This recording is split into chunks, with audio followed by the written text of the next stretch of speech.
Hi guys, welcome back to my YouTube channel. Thank you for your support in the previous years and Happy New Year. If you're new to my channel, my name is Nancy. Thank you for being here. So if you have ever struggled to get a skirt that fits perfectly, this tutorial is for you. Since it's a new year, I wanted to start with a strong foundation and the pencil skirt block is exactly that. So in this tutorial, I will show you how to draft a basic pencil skirt block step by step in a way that it's easy to follow and beginner friendly. And this skirt block can also be manipulated into a panel skirt, mermaid skirt, or even an A-line skirt. So let's get started with this tutorial. When I had to draw two margin lines, which is 1 inch away from the top of the pattern paper and 1 inch away from the side of the pattern paper. Let's label the lines. This margin line is labeled as the top line, while the second margin line is labeled as the center front. So when drafting a basic body skirt, take note of this. We start by drafting from the center front. So I would be using my body measurements to draft the skirt.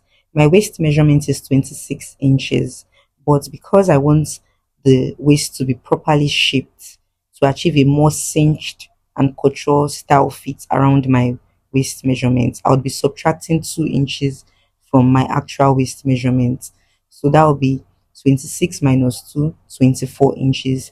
Take note that if the person is elderly, please just work with the exact waist measurement, except the person requested that she wants the waist to be cinched, then you can subtract 2 inches. So this is what top fashion designers do to achieve a cinched and well-fitted waist on a skirt. My hip measurement is 37 inches. For the hip depth, I measured it in centimeters, and the reason is because when I measured it in inches, it was giving me about 8 3/4, which is quite confusing. So I decided to work with the centimeters part of the tape because it's straightforward and easy to understand. Now, the waist to knee is 24 inches, while the skirt length is 27 inches. So I want you to understand that this is a skirt block and we're going to be drafting both the front pattern and the back pattern on this pattern paper. So the first measurement I would be placing is the skirt length. So from the top line on the center front, I place the tape measure all the way down to mark 27 inches, my skirt length.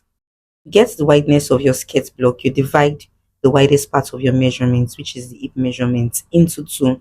So from the center front of the top line, you place the hip measurement divided by 2.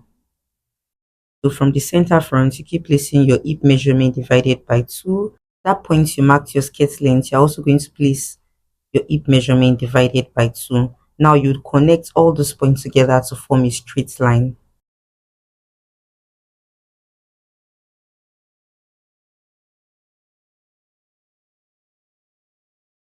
So before closing the box, you are going to confirm if the skirt length is also correct. So this is 27 inches. We can go ahead to connect these 2 points together with a straight line to close the box. And every measurement that would be taken would be inside this box. This line is labeled as the center back. This is where your zipper would be. And the top of the line is the waistline. The bottom is labeled as the hem line, which is the end of the skirt. So inside this block, we are going to be drafting both the front piece and the back piece of the skirt. So to achieve this, you are going to divide the block into two. So I placed my tape to get the block measurements and folded the tape into two to get the center. I placed my tape at the center area of the block to get the midpoint by folding the tape into two, and I did the same for the hem to get the midpoint. After getting the center, I'm going to connect these 3 points together with a straight line. So the purpose of this center line is to demarcate the skirt into two. So this part is going to be the front of the skirt. So it will be labeled as the side front, while this other part is the back of the skirt. So this will be labeled as the side back. So now from the top line, I'm going to mark the hip depth. My hip depth is 22 centimeter, and because I wasn't getting a round figure in inches, that was why I used centimeters. I marked 22 inches from the top line on the center front, the middle line, and the center back. And I'm going to go ahead to connect these 3 dots together. So I'm drawing a line across this point. Once you've done that, you label it as the hip line. So the hip depth helps you to get your hip line. Now, from the top line again, I'm going to place my tape measure to mark my waist to knee, which is 24 inches. And on the middle line, I'm going to mark 24 inches from the top line, and from the top line on the center back, I would also mark 24 inches. Now, I'm not drawing any straight line across this point I marked because I'm only using this point as a guide in getting my above knee. So you are using your waist to knee measurement as a guide in getting your above knee, because our shape actually ends at around the above knee and not directly on the knee. So that is the reason why the above knee measurement is important. Now, to get your above knee, you would mark 5 inches from the waist to knee measurement you marked, 5 inches above that point. But if you are not really tall, you don't really have long legs, 4 inches is okay. But if you are tall and you have long legs, 5 inches is okay. Once you've marked this point, you draw a straight line across this point you marked. So this line is labeled as the above knee. Now on the waistline, I'm going to place my waist measurements. But before doing that, take note that I want my skirt to be dartless. I don't want any dart around the waistline because it gives this clean and well finished look. So I'm going to eliminate the dart. So what I'm going to do is from the center front, I'm going to mark my exact waist measurement divided by 4. Take note of that. So now I'm going to connect this waist measurement to the hip with a straight line. Take note of this. You shouldn't make any curve yet. That will be done later. But to mark the waist for the back piece, instead of placing my tape measure from the center back to mark my waist measurement divided by 4, I wouldn't do that. The reason is because our center back is not flat. As a lady, you have this projection due to the butt area. So because of this reason, I'm going to mark 1 inch from the center back on the waistline for a small size person. But if you are a plus size person, you can just mark 1.5 or 2 inches depending on how protruded your butt is. Now you are going to connect this point with a straight line to meet the hip line on the center back. Now this part of the pattern is not needed anymore. Now from the projection, I'll place my tape on the top line here to mark my waist measurement divided by 4, and then I'll connect this point to meet the hip point just like I did for the front pattern. Now from the center back on the above knee, I'll come in by 1 inch, and on the hemline on the center back, I would also come in by 1 inch. Now I'll connect this above knee point to meet the hip and also connect it downward to meet the 1 inch I marked on the hem line. I noticed that the camera did not capture that part, but you will see it later on. Now on the above knee of both the side front and side back, I'm going to come in by 1 inch on both sides. Now on the side back and side front of the hemline, I'm going to mark 1.25 of an inch on both sides. Take note that if this was a full length skirt, what you would be marking at the hem would have been doubled of what you marked on the above knee. So if it was a full length skirt, I would have marked 2 inches on both sides. But since this is a midi skirt, I marked 1.25 of an inch. Now I'm going to connect these points together. Then I would connect the hip measurement to the above knee measurement with a straight line. Take note of that. You're using a straight line to do this first. Now, once you are done with this, the next thing we want to do is to start shaping the skirt. So this part of the pattern is not needed. Now, before making these curves, you need to understand your client's body. There are some clients that are very curvy. There are some that are slightly curvy, while some are not even curvy at all. For me, I have little curves, so I'm not that curvy. So for this reason, I'm going to make a little curve outside, a little bit outside of this straight line, because there are some women with this same body measurements I have, but their hip might be very wide compared to mine.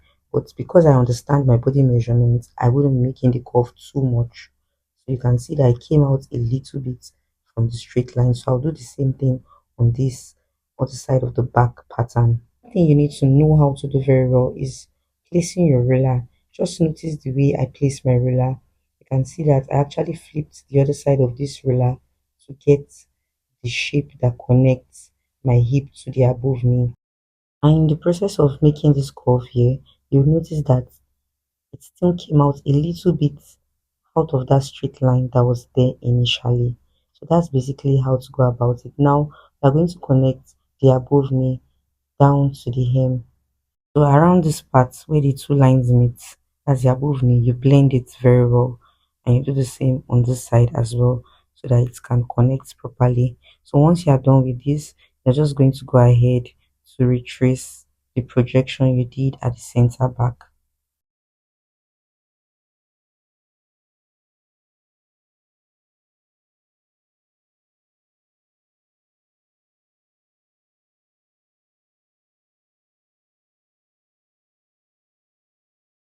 Now, for the waistline of the center front, we need to introduce what we call true waistline.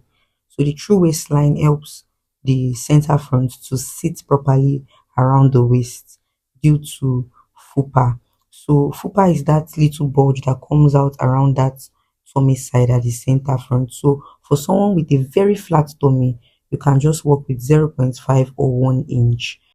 But if your fupa is very obvious, you can work with just 1.5 inches or even 2 inches. It just depends on how protruded your fupa is. Now, from the center front, I marked 1 inch below the top line and connected this point to meet the top of my waistline.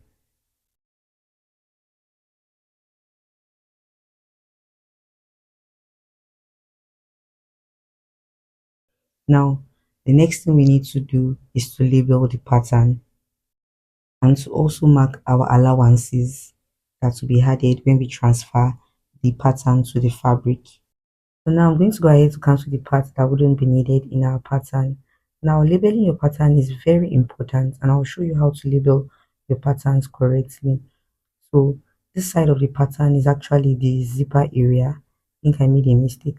I would correct it later. So this side is the hip area, and I corrected this part. This is zipper area, that's the center back, and this part is the above knee. This is the hem, this is the hem. So this is the back pattern, the front pattern, the waist. Now for the allowances that will be added to the actual fabric, on the waist I would add 0.5, on the zipper area I would add 1 inch, on the sides I'm going to add 1.5 inch. You can use 2 inches depending on you. At the bottom, I would add 0.5. At the center front, it's cut on fold. And naming your pattern is very important. That's writing the name of your client on the pattern so you don't misplace it or mix it with other clients' pattern. So I'm going to write Nancy on the pattern. After labeling, the next step is to cut out the front pattern and the back pattern separately.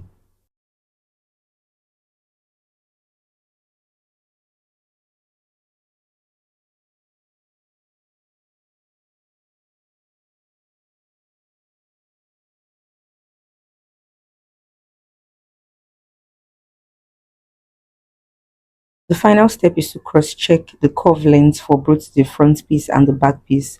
So to do this, you are going to place your tape measure on the hip here. This is for the front piece to measure the length to the waist. So the measurement here is 9¼ of an inch. Now I'll take the measurement from the hip to the waist for the back piece. This is 9 inches on the dot. So it simply means that I need extra quarter of an inch. When it comes to pattern drafting, we do not cut out from our already drafted pattern. So what you need to do now is to increase the length of the curve. So to do this, you place a piece of pattern paper below the waistline of this back piece, and then you add the quarter of an inch to the length of the curve. So it's 9¼ of an inch, right? So I place my tape on the hip, and then I just marked the extra quarter of an inch. Now I'm going to go ahead to blend into the curve and into the waistline. Once you are done with this, then you can trim out the excess pattern paper. So guys, you've noticed that the front pattern is a little bit bigger than the back pattern, so it's absolutely normal. You don't have any fear, just trust the process. So in our next tutorial, I'll be showing you guys how to stitch the fabrics together after I've transferred the pattern, and how to shape your skirt properly. Thank you for watching, and if you have not subscribed yet, please subscribe and also turn on your notification bell so you'll be notified when I upload new tutorials. Bye.